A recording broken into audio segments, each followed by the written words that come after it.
Good morning बच्चों, मैं दीपक कुमार यादव एक बार फिर से आपको इस वीडियो के माध्यम से बताना चाहते हैं कि इसके पहले वीडियो में हमने उपसहसंयोजक यौगिक के बारे में बताया, साल्ट के बारे में बताया, लिगैंड के बारे में बताया, सेंट्रल मेटल एटम के बारे में बताया। इसके बाद मैंने आपको बताया था कि नेक्स्ट वीडियोज़ में आपको बताया जाएगा प्रभावी परमाणु क्रमांक, effective atomic number, nomenclature of coordinate compound. आइए हम देखते हैं प्रभावी परमाणु क्रमांक होता क्या है। तो सिडविक एक साइंटिस्ट हैं जिन्होंने कहा कि प्रभावी परमाणु क्रमांक संकुल यौगिकों, जितने भी संकुल यौगिक होते हैं उनके अस्थायित्व की व्याख्या करने के लिए इन्होंने EAN रूल दिया, इफेक्टिव एटॉमिक नंबर, प्रभावी परमाणु क्रमांक के बारे में बताया। जो क्या होता है, जो प्रभावी परमाणु क्रमांक होता है उसमें सेंट्रल मेटल एटम का जो परमाणु क्रमांक होता है या उस संकुल यौगिक के पूरे इलेक्ट्रॉनों की संख्या जो होती है वह अक्रिय गैसों के इलेक्ट्रॉनों की संख्या के क्या होता है, बराबर होता है, या उसके परमाणु क्रमांक के क्या होता है, बराबर होता है। तो आइए हम देखते हैं कि EAN नंबर कैसे निकालते हैं। EAN बराबर होता है परमाणु क्रमांक माइनस त्यागे गए इलेक्ट्रॉनों की संख्या प्लस ग्रहण किए गए इलेक्ट्रॉनों की संख्या। अब आप देखें परमाणु क्रमांक, किसका परमाणु क्रमांक मैंने आपको बताया है, central metal atom. Central metal atom का परमाणु क्रमांक माइनस त्यागे गए इलेक्ट्रॉनों की संख्या।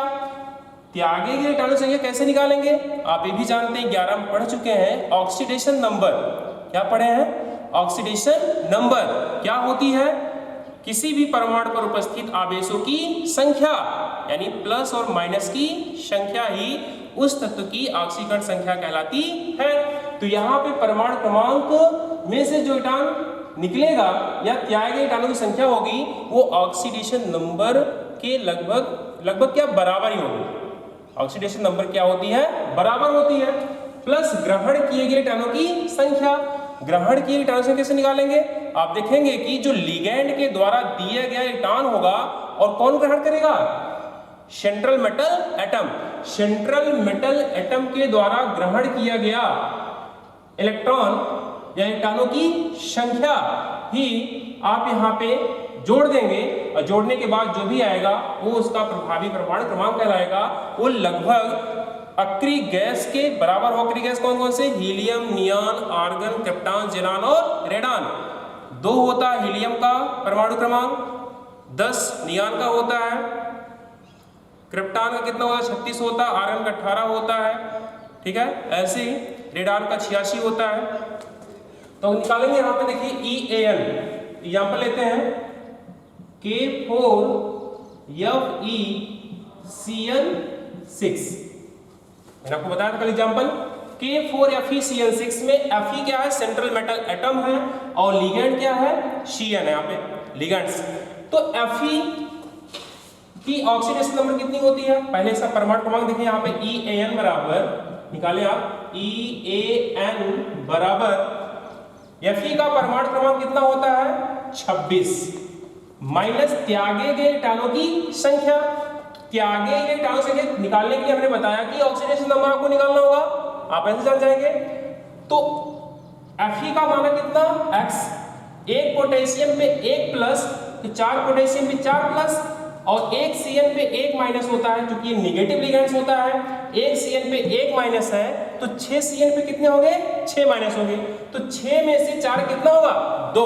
तो x माइनस 2 इक्वल टू 0, तो x का कितना होगा, +2 होगा। तो यहाँ पे 26 माइनस 2, फिर यहाँ पे क्या है, प्लस ग्रहण किए गए इलेक्ट्रॉनों की संख्या। ग्रहण मतलब सेंट्रल मेटल एटम उतना इलेक्ट्रॉन ग्रहण करेगा जितना कि लिगैंड यहाँ से डोनेट करेगा। तो कितना डोनेट कर रहा है, एक लिगैंड 2 इलेक्ट्रॉन डोनेट करता है, जो कि किसके रूप में, लोन पेयर ऑफ इलेक्ट्रॉन।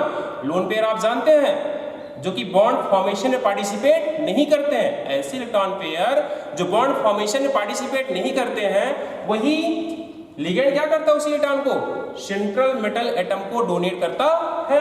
तो यहाँ पे कितने हैं 6 × 2, तो कितना हो गया बराबर 26 में से तो कितना 24 धन 12 बराबर कितना हुआ 36। 36 किसका परमाणु क्रमांक होता है, क्रिप्टॉन का। किसका होता है, क्रिप्टॉन का। तो इसका प्रभावी परमाणु क्रमांक जो होता है इस संकुल यौगिक का, वह किसके बराबर है, अक्रिय गैसों के परमाणु क्रमांक के क्या है, बराबर है। या उसके बाद वाला, आयरन के जस्ट बाद वाला अक्रिय गैस कौन सा है, क्रिप्टॉन है, जिसका परमाणु क्रमांक कितना होता है 36 होता है। जैसे अक्रिय गैस क्या होते हैं, स्थायित्व को प्राप्त किए होते हैं, उनका ऑक्टेट पूरा होता है, डबलेट पूरा होता है। उसी रूप में आप देखते हैं कि यहाँ पे ये इन संकुल यौगिकों का परमाणु क्रमांक जो होता है, इनके इलेक्ट्रॉनों की संख्या टोटल क्या होती है, वह अक्रिय गैसों की क्या होती है, परमाणु क्रमांक के बराबर होती है। अब आगे नेक्स्ट देखिए आप यहाँ पे, नेक्स्ट कंपाउंड आपका होगा, दूसरा एग्जाम्पल लेते हैं, CONH3(6)Cl3, CONH3(6)Cl3। अब यहाँ पे कोबाल्ट है, कोबाल्ट का एटॉमिक नंबर कितना होगा 27। कितना होता है 27। अब यहां पे मैंने कहा आपको निकालना क्या है, EAN बराबर परमाणु क्रमांक इसका कोबाल्ट का कितना हुआ 27। फिर त्यागे गए इलेक्ट्रॉनों की संख्या आप फिर उसे निकालेंगे यहां से। NH3 न्यूट्रल लिगेंड होता है, इसका होता है 0, 1 Cl पे 1 माइनस, तो 3 Cl पे 3 माइनस, इसका माना x, x minus 3 equal to 0, x बराबर कितना होता है +3। तो इसने कितने टाइम त्यागे यहाँ पे दिया 3, और प्लस ग्रहण किए इलेक्ट्रॉन संख्या, लिगेंड्स कितने, नंबर ऑफ लिगेंड्स कितने यहाँ पे 6 हैं। तो एक NH3 ने 2 इलेक्ट्रॉन दिया, तो 6 कितने देंगे, 6 दूना 12। आप देखिए यहाँ पे 6 × 2 तो कितना हो गया 27 में से 3 कितना 24 प्लस 12 बराबर कितना 36। ये भी क्रिप्टॉन के बराबर ही होता है। नेक्स्ट आप देखें यहाँ पे अगला आपका होगा K2PtCl6, K2PtCl6। इसका क्या होगा, यहां पे इसका EAN बराबर EAN इफेक्टिव एटॉमिक नंबर, प्रभावी परमाणु क्रमांक बराबर होगा, प्लेटिनम का परमाणु क्रमांक कितना होता है 78 कितना होता है 78। अब यहां पे माइनस त्यागे गए इलेक्ट्रॉनों की संख्या, इसने कितने इलेक्ट्रॉन त्यागा होगा, तो 1 पोटेशियम पे 1 प्लस, 2 पोटेशियम पे 2 प्लस, यहाँ पे 1 Cl पे 1 माइनस, तो 6 Cl पे कितने माइनस होंगे 6 माइनस होंगे। 6 में से 2 कितना 4, यहाँ पे 78 माइनस 4 प्लस ग्रहण किए इलेक्ट्रॉनों की संख्या, तो 1 Cl ने 2 इलेक्ट्रॉन दिया होगा, 1 लोन पेयर दिया होगा, तो यहाँ पे 6 किसने दिया होगा 6 दूना 12 आप कर दीजिए यहाँ पे 6 × 2, यहाँ कितना हो गया 74 प्लस 12 बराबर 4 2 6 7 1 8 86। देखिए इसका परमाणु क्रमांक कितना आया 86। इस संकुल यौगिक में सेंट्रल मेटल एटम कौन सा है, प्लेटिनम है। कौन सा है, प्लेटिनम। इसका परमाणु क्रमांक कितना है 78 है। इसके जस्ट बाद वाला अक्रिय गैस कौन सा है, रेडान। कौन सा है, रेडान, और उसका परमाणु कितना है 86। कितना है 86। तो इनके इलेक्ट्रॉनों की संख्या जो है, या प्रभावी परमाणु क्रमांक जो है, वो रेडान के परमाणु क्रमांक यानी 86 के क्या होता है, बराबर होता है। जिससे आप कह सकते हैं ये भी अस्थायित्व क्या करते हो, प्राप्त होते हैं। ठीक है, तो ये आपका है प्रभावी परमाणु क्रमांक। इसके बाद आपको हम नेक्स्ट बताते हैं क्या, आप इसे बोल रहे हैं K4Fe6 CONH3Cl3 K2PtCl6, इसका नाम क्या होगा, नामकरण। तो आगे देखते हैं हम IUPAC nomenclature of coordinate compounds. ठीक है, देखते हैं उपसंयोजक यौगिकों का IUPAC नामकरण, नॉमेनक्लेचर ऑफ कोऑर्डिनेट कंपाउंड्स। इसमें क्या होता है, सबसे पहले ये रूल में क्या होगा, IUPAC का मतलब क्या होता है आप ये जानते हैं। पढ़ाया भी गया आपको, international union of pure and applied chemistry, international union of pure and applied chemistry. इसके तहत आपको बताया गया है कि जैसे आपने ऑर्गेनिक कंपाउंड पढ़ा होगा, उसमें भी आपने नॉमेनक्लेचर किया होगा, ऐसे यहाँ पे कोऑर्डिनेट कंपाउंड के लिए भी जितने भी हैं उनका IUPAC नॉमेनक्लेचर बताया जाएगा।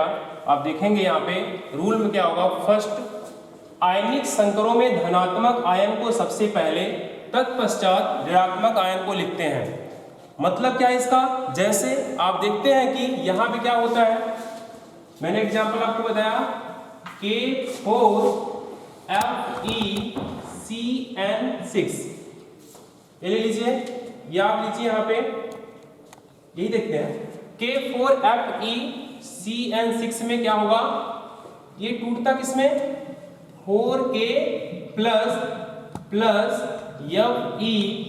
FeCN6 4 माइनस, इसे हम कहते हैं क्या, सिंपल आयन। क्या बोलते हैं, सिंपल आयन, इसे बोलते हैं हम कॉम्प्लेक्स आयन, सिंपल आयन और कॉम्प्लेक्स आयन। अब यहाँ पे क्या होता है, सिंपल आयन क्या है, पॉजिटिव पार्ट है, और ये क्या है, निगेटिव पार्ट है। कॉम्प्लेक्स आयन क्या है, निगेटिव पार्ट है। मैंने अभी आपको कहा आयनिक संकरों में जो भी आपके होते हैं वो धनात्मक आयन को सबसे पहले, तत्पश्चात ऋणात्मक आयन को लिखते हैं। इसमें धनात्मक कौन सा है, सिंपल आयन है, और ये कौन सा है, कॉम्प्लेक्स आयन है। तो जितने भी सिंपल आयन वाले होते हैं, चाहे वो ऋणात्मक हो चाहे वो धनात्मक हो, अगर धनात्मक है तो पहले, ऋणात्मक है तो बाद में। तो सिंपल आयन का नामकरण करने के लिए आप यहाँ पे उसका जैसे नाम होता है वैसे लिख दिया जाता है। अगर यहाँ K4 है तो ऐसा नहीं टेट्रा पोटेशियम, आप डायरेक्ट लिखिए क्या, पोटेशियम। क्या लिखेंगे, पोटेशियम। और जब भी नामकरण करेंगे तो उसका शुरुआत जो करेंगे आप स्मॉल लेटर से, किससे, स्मॉल लेटर से आप शुरुआत करते हैं, वर्ड से शुरुआत करते हैं। तो यहाँ पे क्या होगा, पोटेशियम पहले लिखेंगे यहाँ पे, फिर इसके बाद आप आते हैं कॉम्प्लेक्स आयन की तरफ। अब कॉम्प्लेक्स आयन में दो चीज हो सकता है, एक पॉजिटिव पार्ट हो सकता है और एक निगेटिव। अगर पॉजिटिव है तो पहले लिखा जाएगा, अगर निगेटिव है तो बाद में लिखा जाएगा। अगर वो न्यूट्रल है, ना तो उसे पॉजिटिव है ना तो बन रहा है, ना तो कोई निगेटिव बन रहा है। जैसे आपका एग्जांपल अभी देखेंगे NiCO4, अब इसमें कोई पॉजिटिव निगेटिव बनेगा तो आप कहते हैं न्यूट्रल आपका है। तो ये क्या, कॉम्प्लेक्स कंपाउंड है। तो ये कोऑर्डिनेशन स्फीयर के अंदर जो भी पार्ट है उसका नामकरण जैसे आप इसका करेंगे वैसे आप विडायन का करेंगे, चाहे आपका वो धनायन हो चाहे जो भी कॉम्प्लेक्स वाला हो। तो आप कॉम्प्लेक्स आयन का नामकरण कैसे करते हैं, आइए देखते हैं हम nomenclature of complex ion. Nomenclature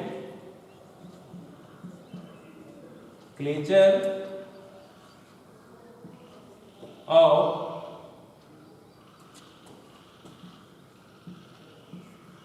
complex ion.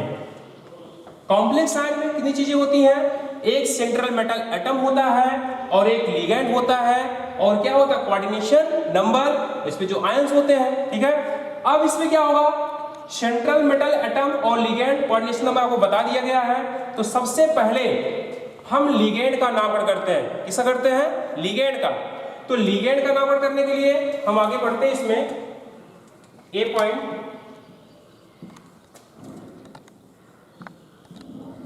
Nomenclature of ligands.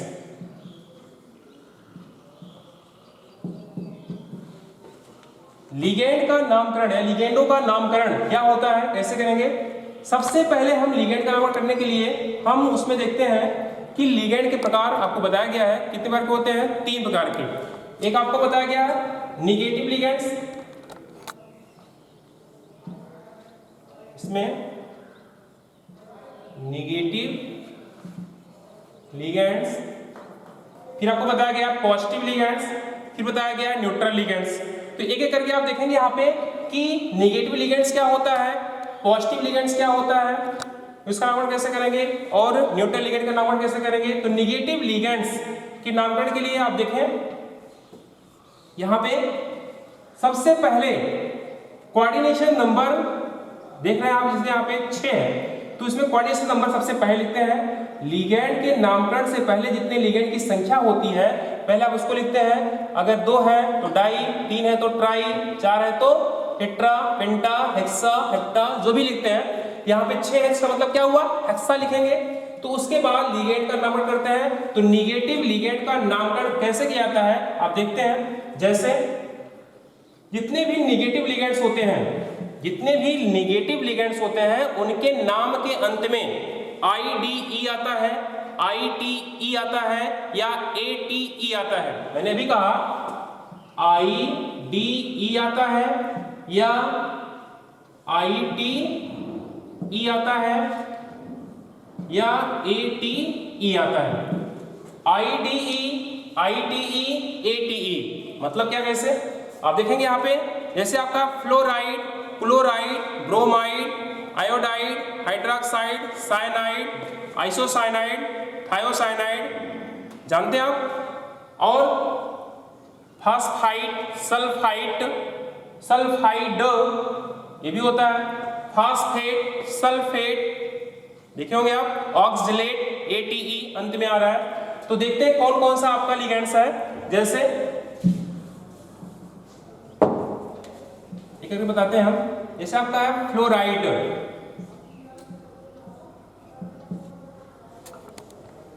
Chloride, bromide, hydroxide,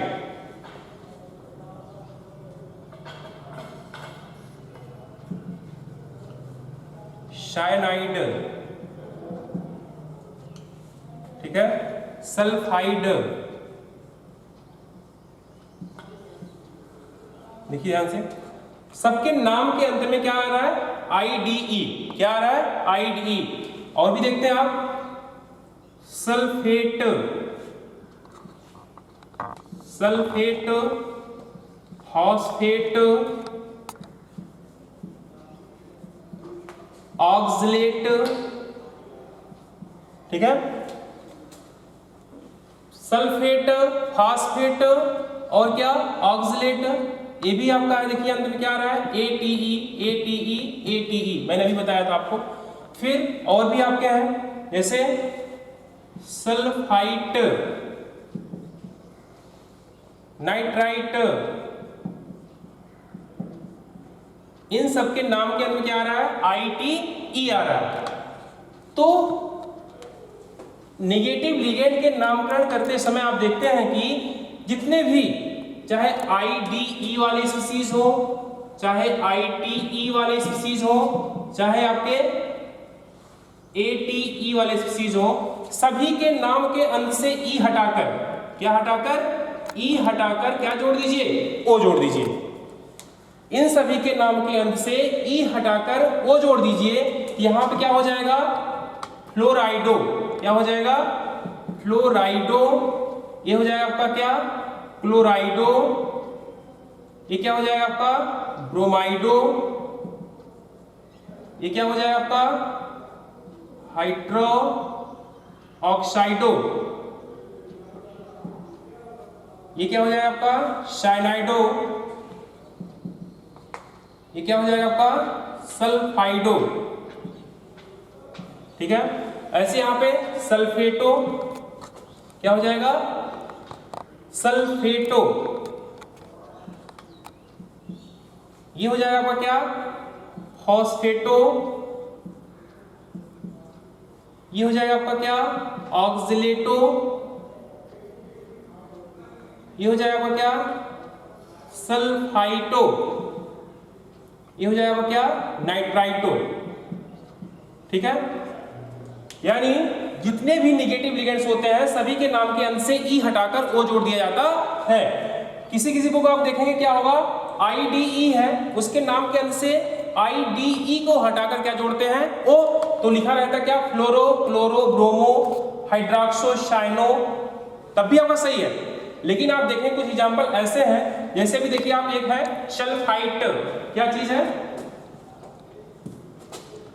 sulphite, और यहां पे क्या है आपका? सल्फाइड, यही है। अगर मैंने कहा IDE, ATE हटा देते हैं तो यहां पे क्या हो जाएगा? सल्फो हो जाएगा, ये भी ए हो जाएगा सल्फो, और ये भी क्या हो जाएगा? सल्फो। कोई डिफरेंस दिख रहा है आपको? नहीं। इसका मतलब ये है कि सभी के नाम के अंत से अगर ई हटा दीजिए तो यहाँ पे क्या हो जाएगा आपका? ई हटा करके जो भी आपका होगा फ्लोराइडो, क्लोराइडो, ब्रोमाइडो, हाइड्रोक्साइडो, साइनाइडो, जो भी आपका होगा तो आप बता सकते हैं यहाँ पे, ठीक है। ये निगेटिव लिगेंड के अंतर्गत आएगा। इसके बाद आपका आता है क्या? Positive ligands. क्या आता है? Positive ligands. इसमें क्या होगा? पॉजिटिव लिगेंड के नामकरण करते समय आप देखते हैं यहाँ पे इनके नाम के अंत में IUM जोड़ दिया जाता है। पॉजिटिव लिगेंड का जब हम नामकरण करते हैं उनके नाम के अंत में IUM जोड़ दिया जाता है, जो भी नाम होगा। जैसे देखें example, NO plus C5H5 N plus NH4 plus, यही है मान लीजिए। तो यहाँ पे क्या है? NO प्लस, इसे बोलते हैं नाइट्रोसिल। क्या होता है? नाइट्रोसिल। लेकिन इसका नामकरण करने के लिए आप देखते हैं यहाँ पे नामकरण करते समय हम अंत में IUM जोड़ देते हैं। नाइट्रोसिल, यहाँ पे आपका इसका नामकरण होगा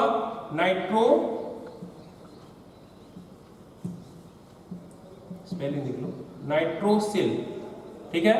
अंत में क्या जोड़ दिया? IUM। यहां पे क्या इसका नाम है? पिरिडीन। क्या है? पिरिडीन। अंत से ई हटा के क्या जोड़ दीजिए? IUM। यहां पे क्या है? इसका अमोनियम होता है, राइट? आप देख लीजिए यहां पे अमोनियम, ये है। यहां पे क्या हो गया आपका? नाइट्रोसीलियम। क्या नाम हो गया इसका? नाइट्रोसीलियम। और ये क्या हो गया आपका? पिरिडीनियम। पिरिडीनियम। और ये क्या हो गया आपका? अमोनियम, है ना? तो आप देखिए यहां पे पॉजिटिव लिगेंड के नामकरण के अंत में या नामकरण करते समय उसके अंत में IUM जोड़ दिया जाता है। इसके बाद तीसरा आपका होता है थर्ड पॉइंट, न्यूट्रल लिगेंड्स। क्या होता है? Neutral ligands. इसमें क्या होगा? न्यूट्रल लिगेंड्स जैसा नाम वैसा काम, ठीक है। जैसे इसका मतलब है किसका ऐसा नाम होगा वैसे लिखा जाएगा। यहां पे क्या होता है? आप कहते हैं न्यूट्रल लिगेंड में देखें, जैसे आपका है NH3, यहां पे है H2O, यहां पे है NH2 CH2 CH2 NH2, यहां पे आपका है CS, ठीक है। यहां पे आपका है CO, ठीक है। नामकरण क्या होगा? इसको लिखते हैं हम एमीन। क्या लिखते हैं? एमीन। इसको लिखते हैं एक्वा। इसको लिखते हैं एथिलीन डाई एमीन। इसको लिखते हैं थायोकार्बोनिल। क्या लिखते हैं? थायोकार्बोनिल। इसको लिखते हैं हम क्या? कार्बोनिल। ठीक भाई। तो न्यूट्रल लिगेंड क्या करते हैं? सेम टू सेम वैसे ही नामकरण कर देते हैं। तो इस कारण से हम क्या करते हैं? लिगेंड का नामकरण करते हैं। अब कुछ लिगेंड्स ऐसे होते हैं, आप देखेंगे कंपाउंड देखेंगे जो भी होगा, दो या दो से अधिक लिगेंड्स। कुछ ऐसे कॉम्प्लेक्स कंपाउंड होते हैं जिसमें दो या दो से अधिक लिगेंड्स पाए जाते हैं। अगर दो या दो से अधिक लिगेंड पाए जाएंगे तो उनका नामकरण कैसे करेंगे? हम क्या करते हैं, वहां पे अल्फाबेट देखते हैं, जिसका नाम ए से पहले आएगा, बी फिर सी, ऐसे A to Z ऐसे करेंगे। आप वहां पे जाते हैं, बढ़ते हैं आगे। तो अल्फाबेट से दो या दो से अधिक लिगेंड यदि कॉम्प्लेक्स कंपाउंड में प्रेजेंट होते हैं तो उनका अल्फाबेट से नामकरण करते हैं। जैसे कोई एग्जांपल देखते हैं, जैसे आपका है CONH3 whole 4 Cl H2O Br, ये मान लीजिए CONH3 whole 4 Cl H2O Br। तो यहाँ पे देखिए 1 2 3 और 4 लिगेंड प्रेजेंट होते हैं। अब यहाँ पे इसका नामकरण कैसे किसका करेंगे? पहले भाई सबसे पहले लिगेंड का नामकरण करते हैं, लेकिन किसका करेंगे? 1 है 2 है 3 है 4 है। तो यहाँ पे क्या है? ये एमीन, ये क्या है? क्लोराइडो, ये क्या है? एक्वा, ये क्या है? ब्रोमाइडो। तो ए पहले आता है, सही है। तो आप जानेंगे सर ये पहले आएगा, ये हम लिखेंगे यहाँ पे कौन लिखेंगे? एमीन। यहाँ क्या आता है? एक्वा, ये भी आ रहा है। अब ये दोनों में सेम है तो क्या करते हैं? जस्ट बाद वाला वर्ड देखते हैं। यहाँ पे क्या है? ए के बाद कौन है? एम है। यहाँ पे क्या है? क्यू है। तो एम पहले आता है, क्यू बोलो। तो यहाँ पे क्या आएगा आपका? एम पहले आएगा, क्यू क्या होगा? बाद में आएगा। इसलिए एमीन पहले लिखा जाएगा और एक्वा क्या होगा? बाद में लिखा जाएगा, ठीक है ना। तो यहाँ हो जाएगा एमीन की संख्या कितनी है? 4 है। तो टेट्रा मैंने पहले बताया था क्वाड्रेटिक नंबर पहले, तो आप बोलेंगे यहाँ पे टेट्रा एमीन, फिर क्या होगा आपका? एक्वा, फिर क्या होगा? यहाँ पे क्लोरो है, यहाँ क्लोराइडो, यहाँ पे क्या? ब्रोमाइडो है। तो बी पहले आ रहा है, सी बाद में आ रहा है, इसलिए यहाँ पे ब्रोमाइडो, फिर क्या होगा आपका? क्लोराइडो, ठीक है। इस प्रकार से हम अल्फाबेट से नामकरण करते हैं। इसके बाद लिगेंड्स और देखते हैं।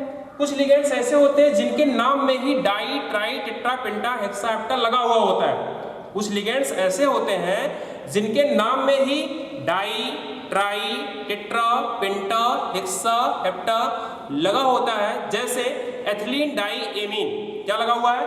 Ethylene diamine. अभी आपने ये देखा NH2 CH2 CH2 NH2, ethylene die amine. तो इसके नाम में ही डाई लगा हुआ है। तो ऐसे लिगेंड जिसके नाम में डाई, ट्राई, टेट्रा, पेंटा, हेक्सा, हेप्टा लगा हुआ होता है, तो उनका नामकरण करते समय हम क्या करते हैं? जहां पे डाई लगा हुआ होता है उसमें लिखते हैं उनकी संख्या।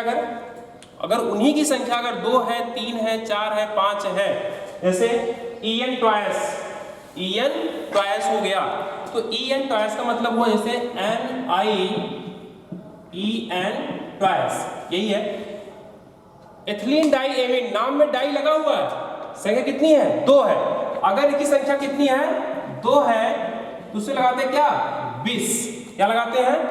20 लगाते हैं। अगर इसी से कितनी होती? 3 होती, तो कितना लिखते हैं हम यहाँ पे? ट्रिस। क्या लिखते हैं? ट्रिस यानी 20 हाइफन, फिर ट्रिस हाइफन, ये हाइफन का चिन्ह लगाते हैं यहाँ पे। 3 है। अगर 4 होती यहाँ पे टेट्राकिस लगाते हैं, टेट्राकिस। अगर 5 है तो यहाँ पे क्या करते हैं हम? पेंटाकिस लिख देते हैं, फिर हाइफन लगाते हैं, उसका लिगेंड का नामकरण करते हैं, ठीक है।